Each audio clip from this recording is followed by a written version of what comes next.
ચૈત્ર માસ શરૂ થાય એટલે માતાજીના નોરતા આવે છે અને નોરતામાં માતાજીને નૈવેદ્યમાં આપણે મહાપ્રસાદ બનાવતા હોઈએ છીએ.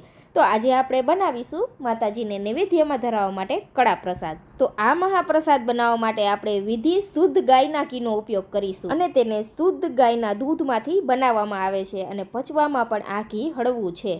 ડેઇલી યુઝ માટે પરફેક્ટ ઘી છે. જાડા તળિયાવાળી પેનની અંદર આપણે ઘી ઉમેરી દીધું. ઘી ગરમ થાય એટલે આપણે ઉમેરીશું ઘઉંનો જાડો લોટ.